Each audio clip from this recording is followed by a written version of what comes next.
Se trata de Mateo capítulo 12, versículos del 38 al 42. Teóricamente iba a ser del 38 hasta el final del 50, pero solo vamos a considerar 38 al 42.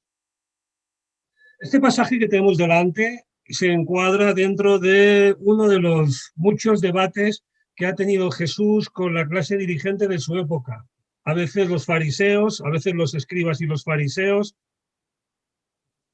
y este en particular va a ser de nuevo con escribas y fariseos. Acordaos que en el capítulo anterior, perdón, no quiero decir capítulo bíblico, sino el último sermón, también vimos ya un duro enfrentamiento entre Jesús y los fariseos en aquel caso. Digo duro porque, madre mía, se le acusó de estar endemoniado. Y acabó, pues, ahora me gustaría comentar un poco cómo acabó, pero vamos, salieron mal parados los fariseos en aquel enfrentamiento. Pero es que no es el único, porque con anterioridad acuérdate que los discípulos habían estado recogiendo espigas en el día de reposo y esto fue un motivo de escándalo, y también hubo una discusión sobre si se podía o no hacer un milagro en el día de reposo, que también fue motivo de otro enfrentamiento. Se sanó a un endemoniado y ciego en el capítulo 9 y tenemos aquella historia de los fariseos que dicen que Jesús blasfemia. Vamos, que llegamos a una situación de tanta tensión en el capítulo 12 que encontramos otro enfrentamiento. Yo tengo la sensación que los fariseos pensaban que Jesús era una amenaza para su estatus, pues porque para lo más importante para ellos era guardar las leyes, las tradiciones, de acuerdo a su interpretación. En cambio, Jesús insistía en un sistema de religión interior en el cual o en la cual hay que tener una relación correcta con Dios y con los semejantes. Y esta relación correcta con los semejantes se expresa o se materializa con la correcta relación con Dios. Aquí en capítulo 12 los fariseos ya han tomado la decisión de que quieren destruir a Jesús, lo dice el versículo 14, y todo lo que queda en el pasaje de hoy y lo que vamos a ver hasta el final del Evangelio es un acoso hasta lograr atraparlos, si se puede, en alguna contradicción o en algún motivo para que sea juzgado legalmente o religiosamente, el caso es que se pueda llevar a tribunal y condenar. Este pasaje, repito, es versículos 38 al 42. Lo voy a leer en la Nueva Versión Internacional. Y dice así: algunos de los fariseos y de los maestros de la ley, bueno, son los escribas que dice tu Biblia, dijeron: Maestro, queremos ver alguna señal milagrosa de parte tuya. Y Jesús les contestó: esta generación malvada y adúltera pide una señal milagrosa, pero no se le dará más señal que la del profeta Jonás. Porque así como 3 días y 3 noches tuvo Jonás en el vientre de un monstruo marino, también 3 días y 3 noches estará el Hijo del Hombre en las entrañas de la tierra. Los habitantes de Nínive se levantarán en el juicio contra esta generación y la condenarán, porque ellos se arrepintieron al escuchar la predicación de Jonás. Y aquí tienen ustedes a uno más grande que Jonás. La reina del sur se levantará en el día del juicio y condenará a esta generación, porque ella vino desde los confines de la tierra para escuchar la sabiduría de Salomón. Y aquí tienen ustedes a uno más grande que Salomón. Aquí lo que tenemos en este incidente otra vez es el problema de la dura y grave incredulidad de fariseos y de escribas. Fíjate cómo comienza el pasaje diciendo: entonces respondieron algunos de los escribas y de los fariseos. Bueno, Pablo, vamos a ir poco a poco, que ya se han dicho muchas cosas en tan pocas palabras. Primera cuestión. Entonces, si te has fijado, si no, como deberes, hazlo. Esta semana léete el Evangelio de Mateo porque te ayudará a entender estos sermones. Y además, pon atención a esto que te digo, que es verdad, pero no tienes por qué creerme. De hecho, te invito a que lo compruebes tú mismo. A mí no hay que creerme. A mí se me escucha y hay que comprobar en la Biblia si lo que digo es verdad me lo invento. Y esto tienes que comprobarlo. Digo, frecuentemente cuando Mateo dice entonces, digo, muchos párrafos comienzan con esta partícula, no se refiere a una, tengo la sospecha, a una consecuencia inmediata de lo anterior, ni a una inmediata, un acontecimiento inmediato. De hecho, cuando leas el Evangelio, tendrás la prueba de que hay algún pasaje donde dice entonces, y claramente no se está describiendo algo inmediatamente posterior a lo de antes. Descúbrelo tú mismo. Si esto es cierto, y yo creo que es cierto, cuando aquí versículo 38 dice entonces, hombre, no necesariamente es inmediatamente después de lo que acaba de decir. De hecho, tengo la convicción que no, que pasó un tiempo.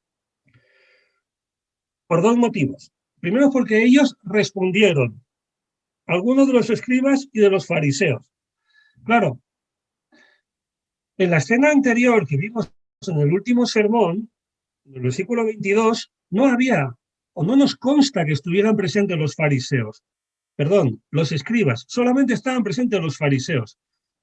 Yo lo que tengo la sensación es que sucede aquel evento entre Jesús y fariseos, los fariseos salen mal parados y se van en busca de los escribas y ahora elaboran una estrategia juntos y vienen ellos, los escribas, a apoyar a los fariseos en este segundo enfrentamiento que se va a producir para a ver si entre los dos, porque claro, unos son los ortodoxos, preservadores de la ley, de los rituales, de la moral y de las convicciones religiosas judías, y los otros son los intérpretes, los exégetas, los que saben la ley, la historia del pueblo. Y juntos van hacia el frente.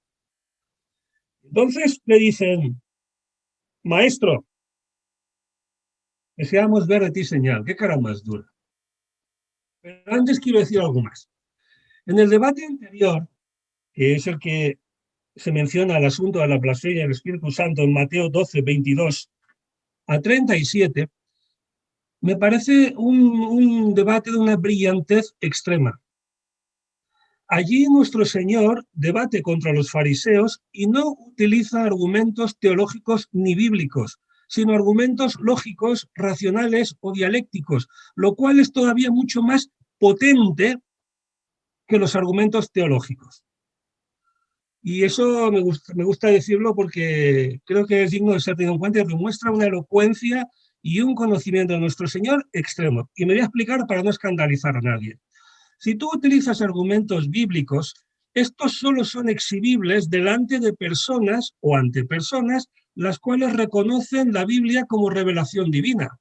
Pero si tienes que hablar, debatir contra alguien que no acepta que la Biblia es la palabra de Dios, no tienes nada que mencionar, ni aludir, ni argumentar, ni apoyarte en la Biblia porque carece de validez para esa persona.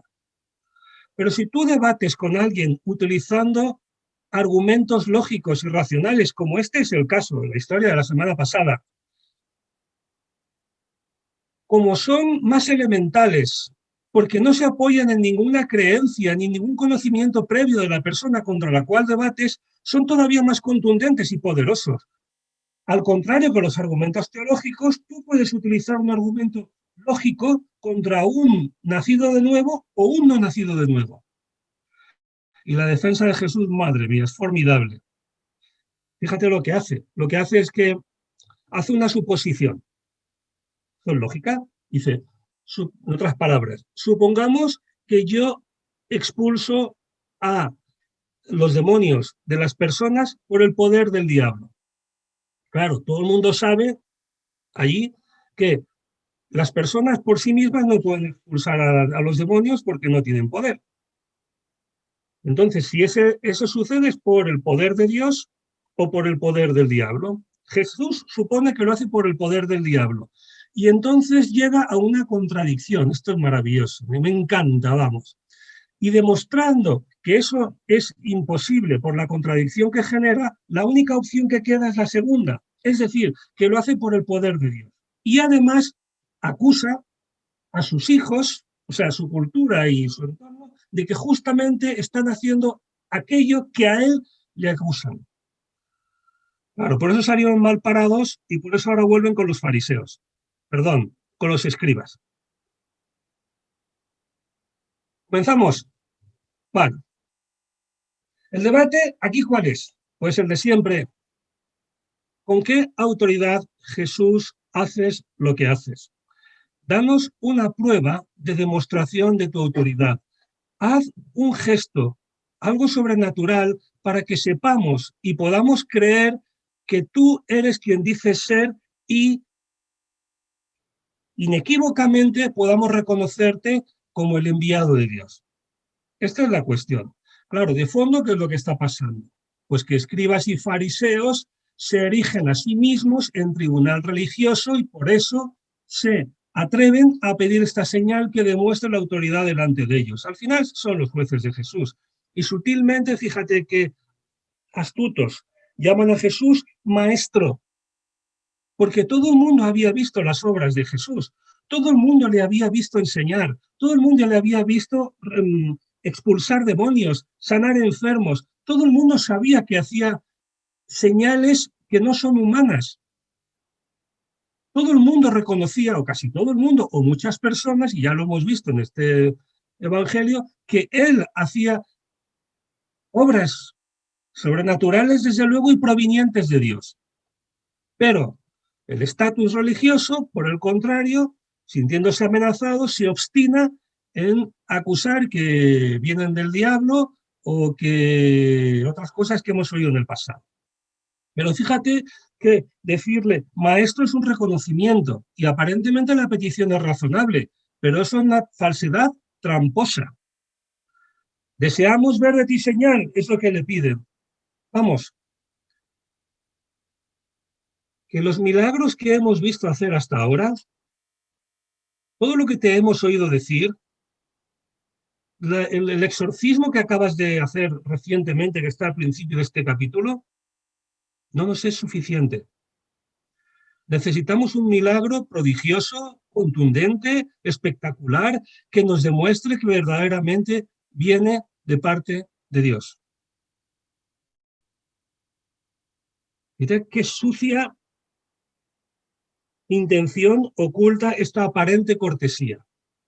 Es la misma maldad de siempre. Otra vez te lo repito. Jesús, te hemos visto hacer milagros, te hemos oído hablar de parte de Dios, pero no creemos en ti, porque enseñas cosas que no nos gustan, que van contra el sistema religioso establecido y mantenido por nosotros desde hace mucho tiempo, porque nos llamas hipócritas, nos dices que somos hijos de serpientes y nos acusas de tener una religiosidad falsa. Por eso hemos decidido matarte. Por eso todo cuanto hacemos es interrogarte buscando un motivo, una contradicción, una razón por la que acusarte legal o religiosamente, llevarte a juicio y condenarte. Esta es la misma maldad de siempre que hay aquí.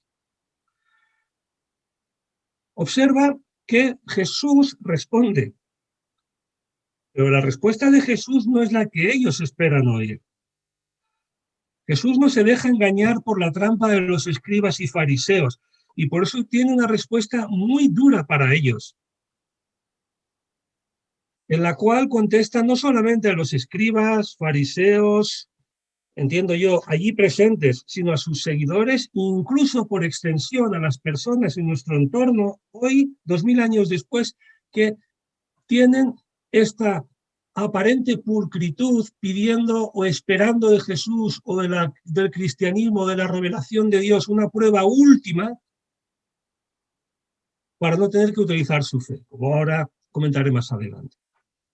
Jesús se niega a darles la señal que ellos le piden, pero en cambio les promete otra. Y la señal que les promete es la señal del profeta Jonás. ¿Te acuerdas? Dice, como estuvo Jonás en el vientre del gran pez 3 días y 3 noches, así estará el Hijo del Hombre en el corazón de la tierra 3 días y 3 noches. Esta señal lo que está diciendo, que este milagro que va a suceder, que vino finalmente, aunque no de manera inmediata, Jesús, iba a triunfar definitivamente sobre todos ellos. Para su espanto eterno, la señal del profeta Jonás y la resurrección de Jesucristo de entre los muertos a los 3 días de haber sido ejecutado, iba a ser la victoria definitiva sobre estas personas incrédulas que querían destruirle, pero que finalmente no lo conseguirían. Pasa que yo no estoy seguro si estas personas entendieron este mensaje de Jesús en este momento. Es que la resurrección de Jesús, al margen de lo que piensan las personas en cada momento, los que me estáis oyendo y los que me oiréis en diferido, digo, la resurrección de Jesús debería hacer que todos los hombres se arrepintieran, pero no lo hará. Y Jesús, de hecho, no lo espera, porque las personas, estas personas con las que está debatiendo Jesús son más duras y más incrédulas que los ninivitas, o que con la propia reina de Sabá, y les fueron llamados al arrepentimiento, pues los unos por Jonás y la otra por el ejemplo que encontró en Salomón. Y aquí viene la segunda parte de la respuesta de Jesús. Los hombres de Nínive se arrepintieron. Los ninivitas se arrepintieron de seguida. ¿Te acuerdas de la historia de Jonás? ¿Cómo acontece? Resulta que gente con menos conocimiento de Dios, con menos luz de la palabra de Dios, que ni siquiera tenían la noción de Jehová, porque eran paganos, escucharon una única predicación con menos revelación, por gente menos iluminada que el Jesús, estoy hablando de Jonás, y creyeron. En cambio, los judíos ven y oyen a Jesús, al Hijo de Dios, y se niegan a creer. Esta comparación, yo creo, la comparación con los ninivitas debió producir escozor en los judíos, porque que te comparen a ti, fariseo, ortodoxo, representante de la religión tradicional, un hombre respetado, guardador de la ley, con gentiles, paganos, que no conocen, ni siquiera habían oído ni leído la palabra de Dios, y que te dejen en un puesto feo respecto a ellos, constituye como mínimo algo avergonzante. Por otra parte, el ejemplo de la conversión de los ninivitas pondrá en evidencia a los fariseos y a los escribas. Bueno, no necesariamente creyeron todos los ninivitas, o sí, yo no lo sé, pero algunos o muchos sí lo hicieron. Eso debe ser dicho. Y de todos modos, no es que los ninivitas, llegado el día del juicio final, que estamos esperando algún día en la eternidad, se levantarán para señalar con su dedo a los judíos y acusarles. Yo no creo que suceda eso y no creo de hecho que Jesús esté diciendo eso. Yo creo que lo que el Señor está diciendo es que el testimonio de los ninivitas, conocido por todos, por ti incluido, de cómo ellos respondieron al Evangelio, servirá de argumento acusatorio contra los judíos, probablemente de sentencia. Fíjate que el propio, bueno, a lo mejor me excedo del pasaje, pero el propio Jonás comprendió la trascendencia de la conversión de los ninivitas. Esto lo estudiamos ya cuando se nos predicaba de los profetas menores, ¿te acuerdas? Jonás comprendió que la respuesta positiva de los ninivitas al mensaje de arrepentimiento iba a suponer castigo para los israelitas. Si los ninivitas se iban a creer con tan solo una predicación, ¿cómo puede ser que los judíos, que llevan cientos de ellas, con cientos de años y con decenas, tal vez cientos de profetas, no sabemos cuántos, solo sabemos los que están en la Biblia, todavía no hayan creído del todo? Esto les hunde en la miseria. Aparte, Jonás sabe el juicio que viene para Israel, lo cual le hace sentir fatal. La negativa de ir a Nínive se debe a que si Dios es bueno y le enviaba a Nínive para dar una oportunidad de arrepentimiento a los ninivitas, es cierto, pero el hecho de enviar un profeta para anunciar la destrucción significa que Dios probablemente no va a hacer esta destrucción, porque les da la oportunidad de que se arrepientan y crean. Y esto a Jonás, pues claro, no les gusta, porque él odia a los gentiles y sabe que a la postre los asirios de Nínive serán los que atacarán, conquistarán y se llevarán a Israel al cautiverio. Bueno, Ya sabes cómo acabó la historia. Nínive se arrepiente y Dios no destruye la ciudad, aunque sí es cierto que casi un siglo y medio después de la predicación de Jonás, finalmente se cumple esta profecía y Asiria invade y conquista Israel. Pero, a ver, no es el Nínive, no son los asirios a los cuales predicó, como estoy diciendo, um, Jonás. Las dos cosas son verdad.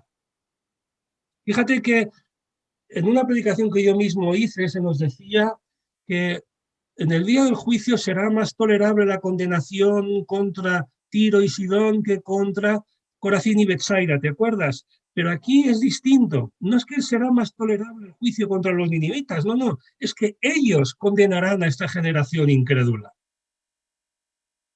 Está en una posición de personas que han creído y se han arrepentido. Y me gustaría recordarte el mensaje que hubo y la desventaja que se produce entre ninivitas y fariseos. Bueno, vamos a repasarla. Mira, los ninivitas eran gentiles, lo acabo de mencionar, pero vamos a decirlas todas juntas y ordenadamente. Los ninivitas eran gentiles, ignorantes de la ley de Dios, desconocedores de Dios, desconocedores de la voluntad de Dios, no eran herederos de las promesas de Dios, no habían escuchado ni tenían ni idea de la relación que tenía Dios con las personas ni con el pueblo, porque ellos estaban a sus dioses paganos, estaban lejos del pacto.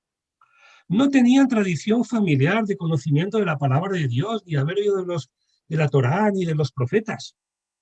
Lo único que tuvieron fue una predicación de un día, de unos días, o de unas semanas, no lo sé, en la cual se les dijo, de aquí a 40 días, la ciudad será destruida. Y el corazón de los ninivitas cambia. Creo que hace poco, en un sermón que tuvimos, se nos mencionaba un lema que no debes olvidar jamás. A mayor revelación, mayor responsabilidad. Claro, el problema es que ahora los judíos y fariseos, además de los escribas, tienen mucha más revelación. Por tanto, también tendrán más responsabilidad y castigo en caso de no creer. Esa es la cuestión que aquí está en juego. Y el ministerio de la predicación de Jonás, fíjate, ni siquiera, hasta donde sabemos, estuvo respaldado por ningún milagro ni señal prodigiosa. Bueno, sí, aconteció aquella escena con el monstruo marino, pero esto no fue en Nínive. Tampoco tenemos constancia que él lo mencionara. No sé si lo hizo o no, pero lo que sí sabemos es que no hizo milagros. Jesús sí hizo milagros y discursos. Y estuvo 3 años dedicado plenamente a un ministerio, más todo lo que había hecho en su juventud.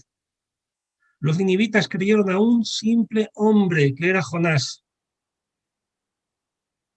Los fariseos escuchan personalmente el mensaje del Hijo de Dios, acompañado de milagros, de señales, de sanaciones, y lo rechazan. Esto es muy grave. Jesús contesta o continúa su respuesta con una segunda historia que ellos conocían, que es la reina de Saba, la cual vino de lejos y creyó. La reina de Saba, acuérdate, vino desde muy lejos para escuchar a Salomón. Los escribas y fariseos tienen al Hijo de Dios delante y se niegan a creerle. Los fariseos no acuden a Jesús para llegar a Dios ni porque quieran conocer a Dios. Ya hemos dejado claro por qué acuden a Jesús. Porque de hecho, ellos, los fariseos especialmente, creen conocer a Dios y creen tener el monopolio del conocimiento de Dios. Ven a Jesús no como Dios encarnado, sino como un rival que enseña la palabra de Dios de otra manera. En cambio, la reina de Sabá tenía buena fe. Ella, si lees la historia en Reyes 10, resulta que le lleva regalos a Salomón. Los fariseos y los escribas jamás le regalaron nada hasta donde sabemos. Por el contrario, cuando hablan estas cosas de las que estamos meditando hoy, ya han decidido que quieren matarle. La reina de Sabá a mí me parece ejemplar porque tiene hambre y sed de la verdad de Dios y está dispuesta a pagar un precio para conocer de esta verdad. Y es que abandonó su reino en un viaje largo y lo dejó naturalmente en manos de subordinados, seguramente, e inicia este largo viaje que yo me he molestado en averiguar. Bueno, esta mujer era reina, se dice tradicionalmente, de Etiopía, aunque más modernamente se cree que era del Yemen, del sur de Arabia. ¿Qué más da? Es igual. Yo me he molestado en calcular las distancias. Es un viaje que supera los 2000 kilómetros, en cualquiera de los casos, a través del desierto. Esta reina, cuando ve la sabiduría de Salomón, se maravilla. Y tenemos muchos judíos se asombraban de la sabiduría y la autoridad de Jesús, desde luego, pero no los escribas y fariseos, quienes sistemáticamente cuestionan todo lo que Jesús dice. Si haces esto, ¿por qué lo has hecho hoy? Si lo haces así, ¿por qué eso lo has hecho a esta persona? Si haces... Ya los estás viendo. La reina de Sabá, a pesar de ser gentil, reconoció que Salomón se sentaba en el trono de Israel por la voluntad de Dios. Pero estos fariseos y escribas están ante el heredero, vamos a decir, de la tierra, designado por Dios, el Hijo de Dios, y lo niegan, lo cual es todavía peor. Las palabras que dice la reina de Sabá en algún momento deberían haber sido con más motivo las palabras de los escribas y fariseos, palabras que nunca hemos oído pronunciar, quiero decir.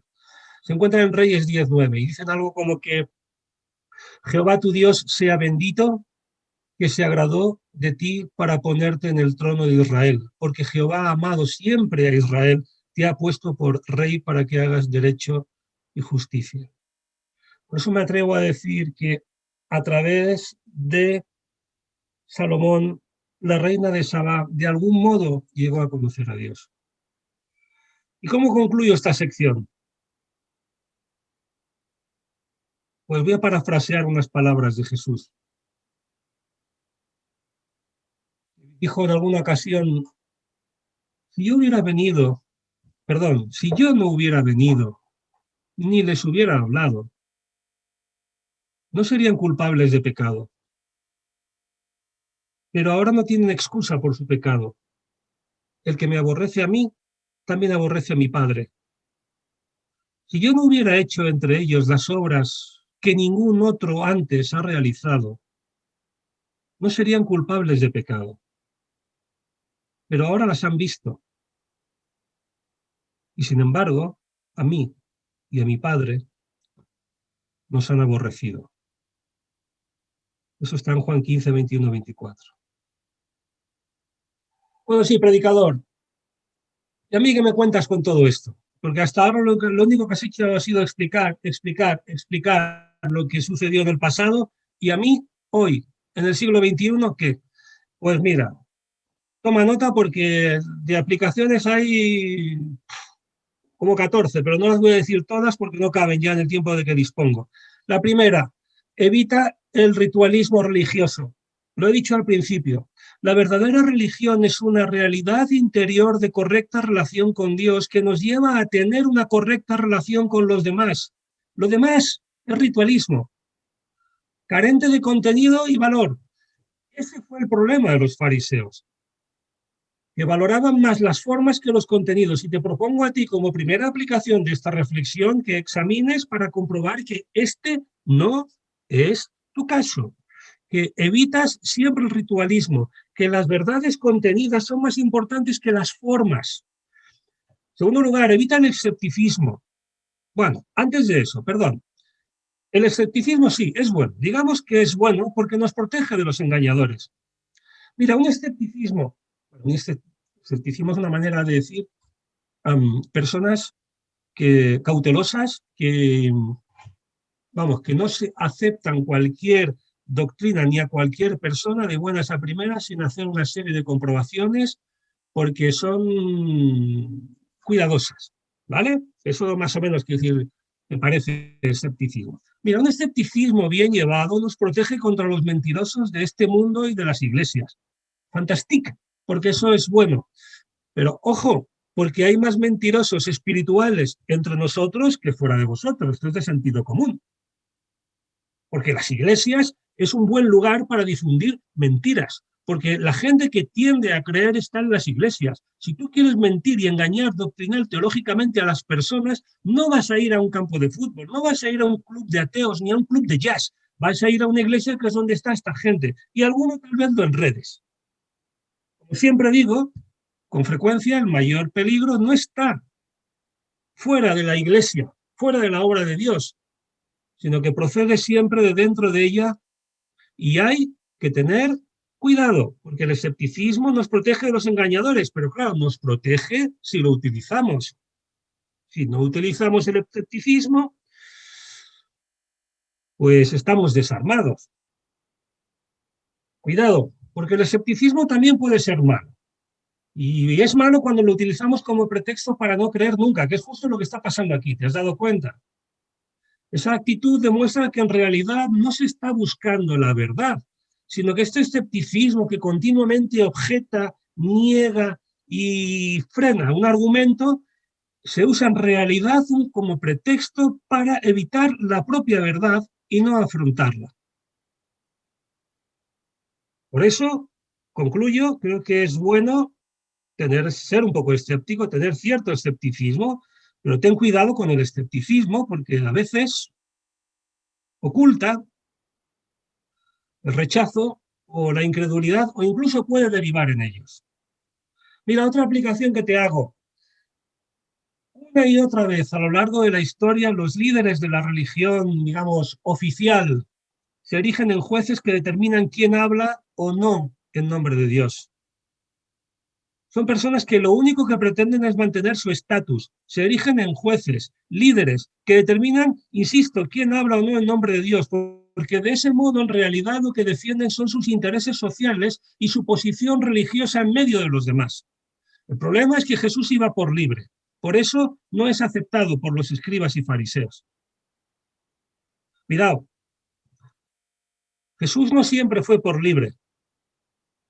Al comienzo de su ministerio, lo vas a leer, como vas a leer Mateo estos días, date cuenta de este hecho también. Al principio de su ministerio, Jesús enseñaba en las sinagogas. Sí, tengo aquí 1, 2, 3, 4, 5 citas, que no te digo, pero que es verdad. Luego, él dejó de ir a las sinagogas e incluso dijo a sus discípulos, os azotarán en las sinagogas. Pero como el llamamiento y el mensaje recibido de Dios son importantes para Jesús, los procura pronunciar desde dentro de las instituciones eclesiales del momento, vamos a decir, las sinagogas. Pero como no es posible, dada su importancia, lo hace desde fuera de ellas, por libre, como hizo Jesús.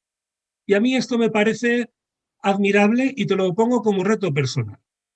No te estoy diciendo que vayas contra nada, ni contra nadie, ni contra las instituciones, pero el mensaje y el llamamiento recibido de Dios son importantes y deben ser defendidos, desde dentro o desde fuera. Mejor desde dentro, pero si no, como Jesús, por libre. Y no quiero ser ahora con esto un revolucionario espiritual, pero me parece que es lo que encontramos en el ministerio de Jesús. Otra cosa, ten cuidado, hermano, tened cuidado, no aceptes como ministro de Dios a todo aquel que pretenda serlo.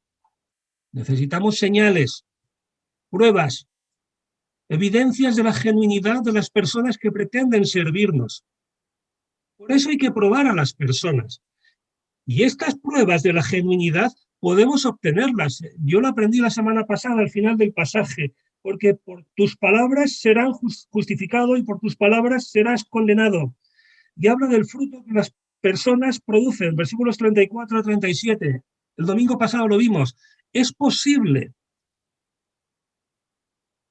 verificar la genuinidad y las intenciones de las personas, pero requiere atención, madurez y tiempo. Tómatelos, porque si no podemos recibir daños graves, nosotros y nuestras iglesias. La idea de pedir señales, como hacían los fariseos, y escribas en este momento, en principio no es mala, por lo que estoy diciendo, porque verifica las intenciones y el carácter de las personas. Lo malo es la forma o, digamos, o las intenciones ocultas, si las hay, con las cuales pides estas señales a terceras personas. Tampoco estoy diciendo que vayamos haciendo un test de espiritualidad a quien conozcamos o a quien venga a nuestra iglesia. No hay que hacer ningún test. Basta con observar, escuchar, comparar con la Biblia y esperar. Pero hazlo desde la prudencia, desde el respeto con cautela, no desde los celos o la incredulidad. Ten cuidado, porque mucha gente no ve en Jesús más que un moralista, un carpintero de Nazaret, alguien que decía buenas palabras a la humanidad, pero no el Hijo de Dios. Vale, y a lo mejor tú estás pensando, wow, Pablo, esto no va conmigo, porque yo sí reconozco a Jesús como el Hijo de Dios. Bueno, te felicito, enhorabuena, muy bien. Pues entonces aplícate íntegramente todas sus enseñanzas, con valentía, con determinación. Ten cuidado. Termino con esto. Valora, escúchame bien, que eso es muy importante, por eso lo guardo para el final. Ten cuidado. Valora convenientemente Jesús y la revelación que Dios ha depositado en él. Esto no se lo digo a los inconversos. Inconverso quiere decir que tal vez tú que nos escuchas no eres lo que llamamos un nacido de nuevo, no eres alguien que ha reconocido la inutilidad de su vida y ha nacido como un hijo de Dios en una nueva relación con Dios. Tal vez sí, tal vez no. Pero os lo digo a los dos. Valora convenientemente a Jesús como el colmo de la revelación de Dios. Así me gusta a mí decirlo. Jesús es el colmo de la revelación de Dios. Nunca, jamás, antes ni después, Dios se ha revelado a sí mismo de una manera tan clara, tan contundente, tan eficaz y diáfana a la humanidad como a través de Jesucristo. Yo creo que esa es la razón por la cual después de él ya no ha habido más, porque no necesitamos más profetas, no necesitamos más revelación. Hemos llegado al sumum de esta revelación. Pero ten cuidado, porque es mucho lo que hay en juego. Lo que hay en juego es la fe o la incredulidad, la aceptación o el rechazo, como acabamos de ver, la vida eterna o la condenación eterna. Ten cuidado, no es una amenaza, es una llamada a la atención. Espero que el Señor bendiga estas palabras en tu corazón, te haga reflexionar, te haga meditar y que a alguna persona le haga ser un poco más santo. Con eso seré feliz porque es lo que he pretendido con este sermón.